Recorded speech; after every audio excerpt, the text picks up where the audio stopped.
Bismillahirrahmanirrahim. Assalamualaikum warahmatullahi wabarakatuh. Selamat siang semuanya. Selamat datang kembali di M270 Channel. Pada siang kali ini saya akan membahas sebuah topik ya, yang dimana mungkin saya menulis kejadian-kejadian ya kan, kegiatan apa yang saya temukan hari ini gitu ya. Di sini saya banyak memikirkan tentang beberapa hal gitu ya.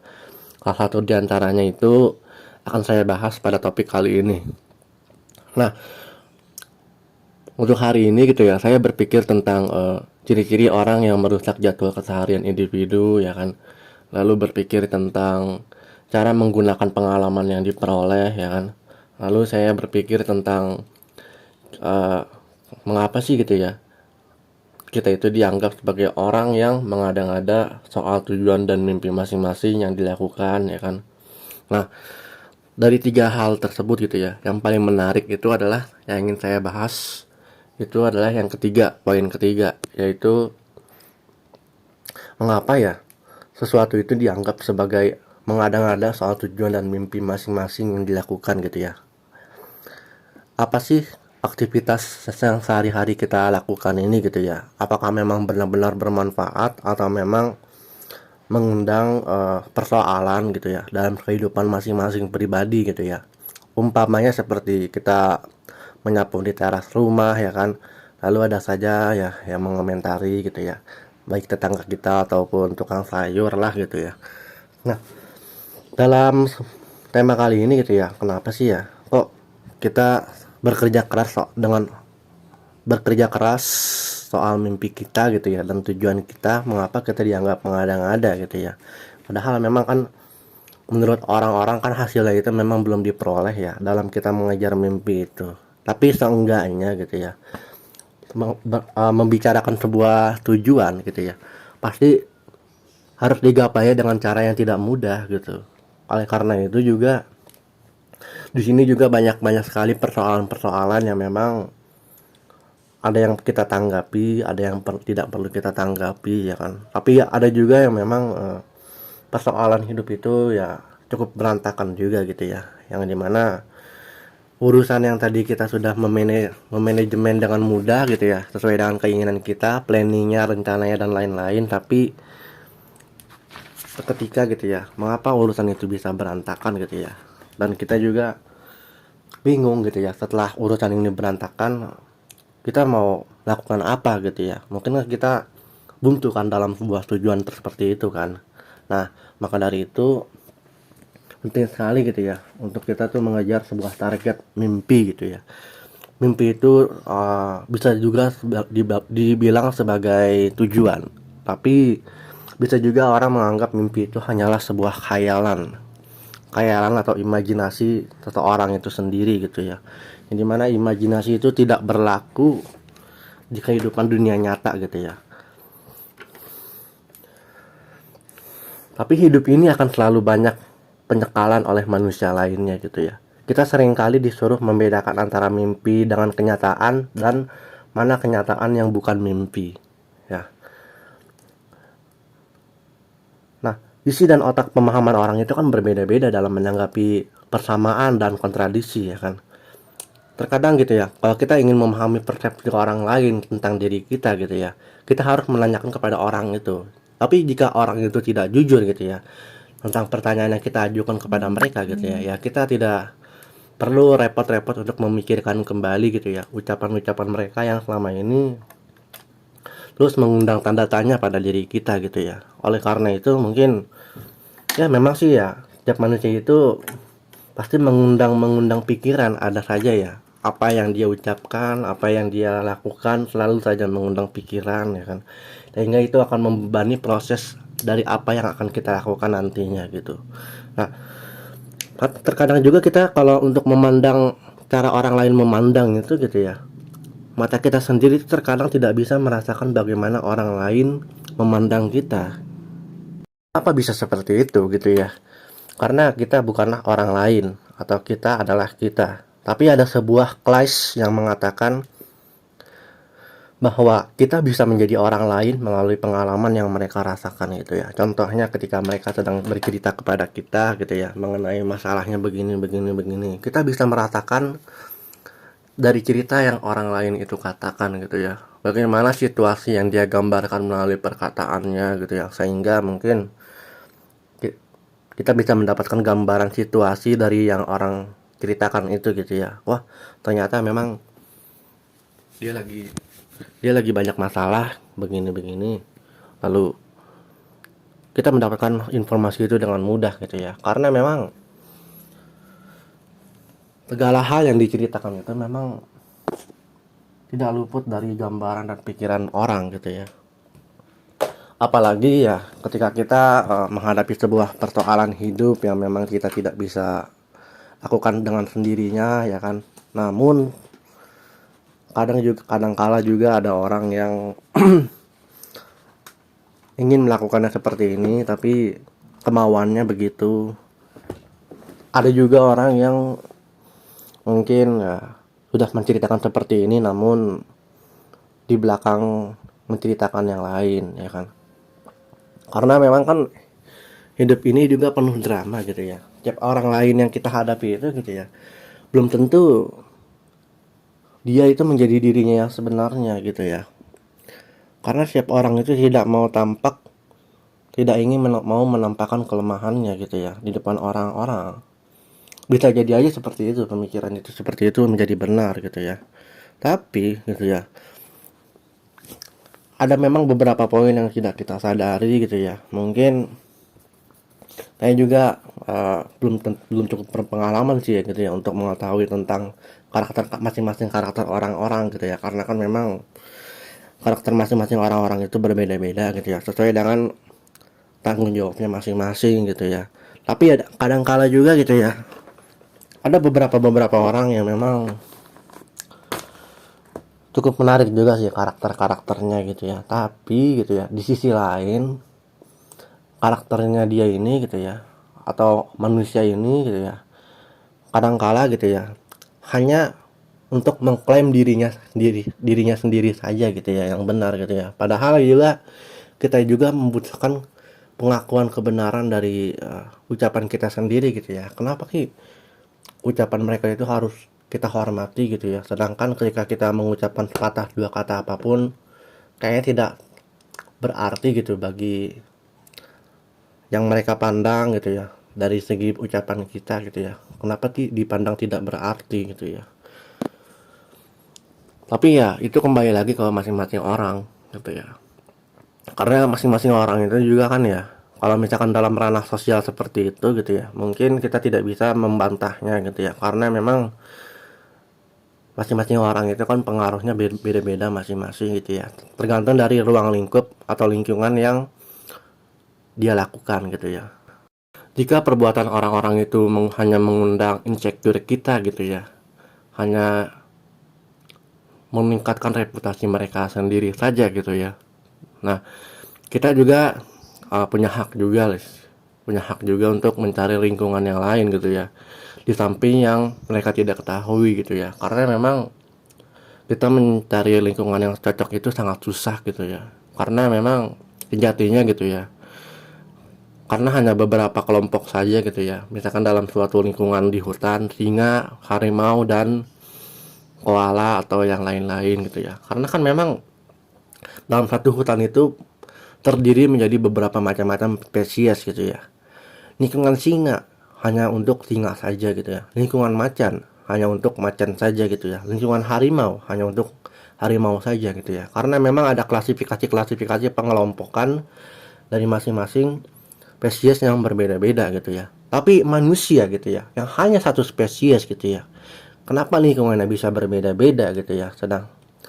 Sedangkan gitu ya, dari masing-masing klasifikasi hewan gitu ya, banyak sekali spesies hewan, tapi mereka tuh hanya peduli dengan spesiesnya sendiri gitu. Sedangkan kita manusia yang hanya satu spesies gitu ya. Mengapa hal ini bisa terjadi gitu ya? Berbeda-beda pengelompokan gitu ya, seperti halnya yang terjadi pada hewan. Nah, maka dari itu gitu ya, mungkin gitu ya, kita dianugerahi makhluk yang berakal, sehat gitu ya. Makhluk yang memang dianugerahi Tuhan ya, karunia akal yang kita dapat berpikir tentang sesuatu gitu ya, kita bisa membedakan banyak hal ya kan. dan lain-lain gitu ya. Tapi kita tidak sadar gitu ya bahwasanya gitu ya, kita juga kan sebagai fitrah gitu ya di dunia ini gitu ya. Fitrah itu artinya kita mengemban tugas yang suci gitu ya, sebagai kita menjadi orang yang mempunyai agama atau orang yang tidak mempunyai agama, itu sama saja sih gitu ya, karena kan mereka sama-sama manusia gitu ya, hanya berbeda pola pikirnya saja gitu ya. Nah, kita kembali lagi kepada mimpi dan keyakinan seseorang, pasti memang berbeda-beda gitu ya dari masing-masing orang, atau cara orang menggapai mimpi itu.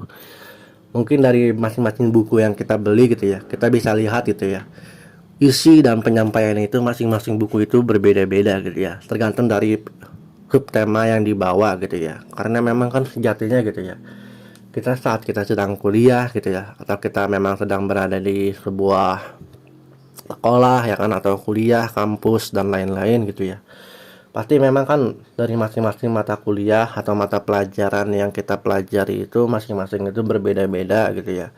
Ada satu mata pelajaran yang mengutip dari sumber-sumber yang berbeda-beda gitu ya. Kenapa dari sumber-sumber yang berbeda itu disatukan dalam sebuah satu mata pelajaran gitu ya, yang dimana mungkin dalam mata pelajaran yang disebut fikih. Nah, fikih itu menghimpun masing-masing topik yang dibahas gitu ya, seperti topik tentang toharoh ya kan, sholat dan lain-lain gitu ya. Begitu pula dengan mata pelajaran yang lainnya gitu ya. Kenapa sih semua itu harus dihimpun menjadi satu gitu ya? Karena kalau kita tidak himpun gitu ya, pasti otomatis gitu ya, perpecahan itu kita tidak tahu akan dibawa ke arah mana gitu ya. Perpecahan itu ya, masing-masing ilmu itu kita tidak tahu akan dibawa ke arah mana gitu ya. Jadi dihimpun dalam suatu kesatuan, dalam suatu bidang ilmu yang disebut sebagai bidang ilmu tersebut gitu. Tapi kadangkala juga hubungannya dengan mimpi gitu ya, masing-masing orang mempunyai sebuah mimpi ya, dimana harus ia gapai dan ia harus lakukan mimpi itu gitu ya. Meskipun ketika kita menceritakan kepada orang lain yang menanggapi mimpi itu pasti diliputi dengan rasa tidak percaya dan tertawa gitu ya. Kadangkala gitu ya, ketika kita menceritakan mimpi kita, seakan-akan orang lain melihatnya dengan tidak percaya gitu ya, dengan apa yang kita lakukan gitu ya. Sehingga mungkin kita bisa, dari perbuatan orang lain menanggapi mimpi kita itu, kita jadi mengurungkan niat gitu ya. Tapi perbuatan ini memang sangat tercela sekali gitu ya, karena memang sejatinya gitu ya, sebuah mimpi itu harus diapresiasi gitu ya, bukan hanya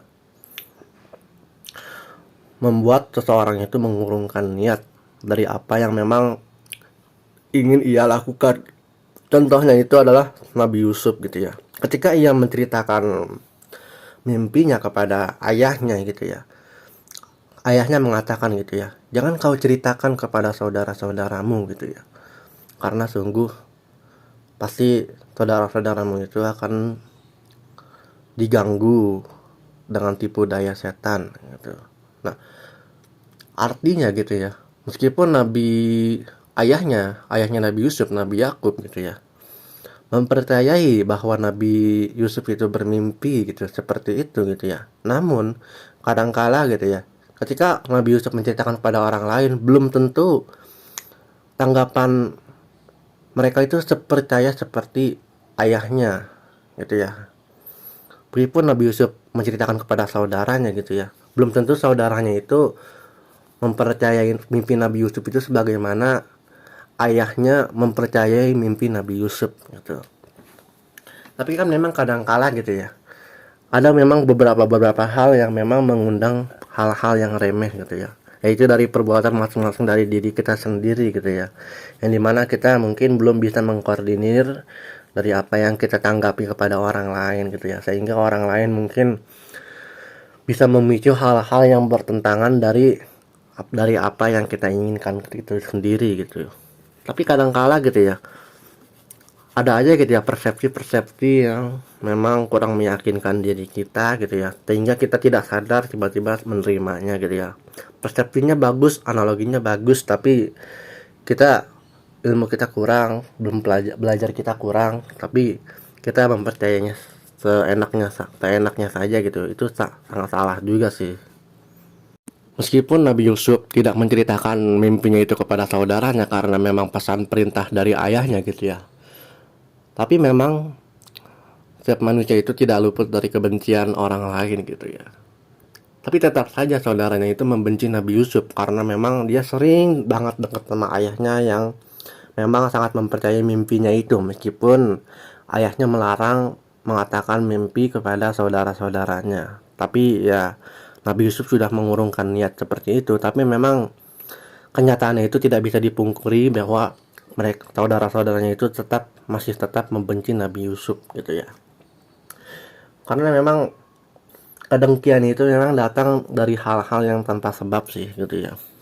Tiba-tiba aja kenapa dia membenci kita gitu ya, karena memang keterikatan kita kepada kepercayaan akan sesuatu gitu ya, sehingga mungkin ada hal-hal yang menggoda lah gitu ya dalam sebuah cerita tentang Nabi Yusuf ini gitu ya, menurut saya gitu ya, yang saya baca dalam surat Yusuf gitu ya. Mungkin kalau salah bisa dikoreksi gitu ya. Nah, kebencian-kebencian dari saudara-saudaranya ini gitu ya memang sangat mengundang kontradiksi sekali gitu ya, sehingga saudara-saudaranya ini sampai membuang Nabi Yusuf ke sebuah sungai ya kan, ke sebuah sumur, maaf. Nah, dalam sebuah sumur itu ia melemparkan Nabi Yusuf tanpa rasa bersalah sama sekali gitu ya, tanpa memandang Nabi Yusuf itu adalah bagian dari saudara-saudaranya gitu ya. Karena memang kesadaran itu ditutupi oleh sebuah kebencian gitu ya yang sangat besar kepada Nabi Yusuf gitu.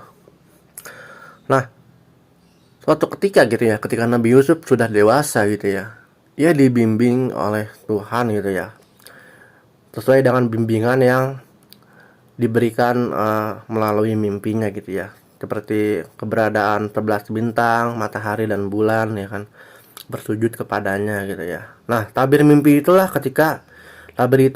mimpi itu dibuka ketika Nabi Yusuf sudah menemukan kesuksesannya gitu ya. Ketika Nabi Yusuf sukses, mereka tidak mempercayai gitu ya bahwa Nabi Yusuf itu sukses gitu karena berkat sebuah mimpinya gitu ya.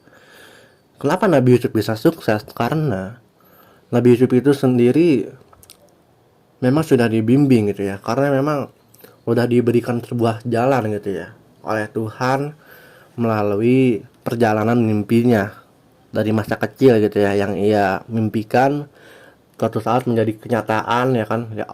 Tuhan buka gitu kebenaran dari mimpinya, ternyata mimpinya itu maksud dari 11 bintang itu adalah jumlah saudaranya gitu ya. Lalu keberadaan tentang matahari dan bulan itu adalah laksana seperti ayah dan ibunya gitu ya, yang datang menghampirinya ketika Nabi Yusuf itu sukses gitu mengejar karirnya gitu ya, meskipun pada perjalanan-perjalanannya itu kurang memuaskan dia gitu ya, ada hal-hal yang tidak enak gitu ya, mengundang tidak enak ya kan, sehingga Nabi Yusuf harus dibuang terlebih dahulu gitu ya, harus dihina secara hina gitu ya. Bahkan sebelum Nabi Yusuf dilemparkan ke dalam sumur, saudaranya itu memang ada yang berpendapat bunuh saja Nabi Yusuf gitu. Tapi hal itu dikurung niatnya gitu ya, supaya Nabi Yusuf itu bisa mengejar mimpinya gitu ya, gitu.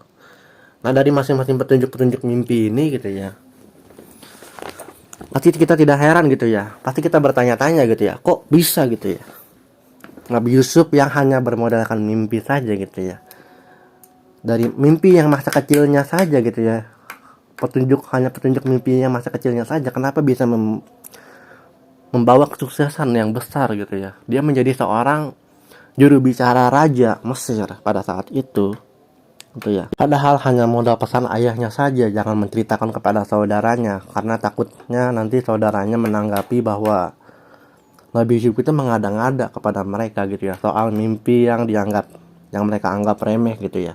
Mungkin jikalau Nabi Yusuf itu sudah terjadi gitu ya, menceritakan kepada saudara-saudaranya, tidak mengikuti pesan ayahnya gitu ya, seandainya gitu ya, pasti akan mengalami kejadian seperti itu juga gitu ya.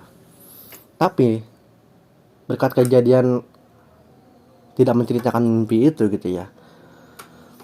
Nabi Yusuf tetap pada kesuksesannya gitu ya, tetap pada jalur kesuksesannya. Maka dari itu gitu ya, kita juga jangan sampai menyerah mengejar mimpi kita masing-masing gitu. Soal kita dianggap mengada-ngada soal tujuan dan mimpi kita gitu ya. Ya, memang sih kita harus menyadari juga gitu ya, harus mengakui kekhawatiran orang itu gitu ya, bahwa memang hidup ini akan selalu banyak penyangkalan oleh manusia lainnya gitu. Mungkin cukup sekian dari saya gitu ya, dari penjabaran saya ini. Saya Nur Rahman 70. Terima kasih. Assalamualaikum warahmatullahi wabarakatuh. Sampai jumpa kawan-kawan.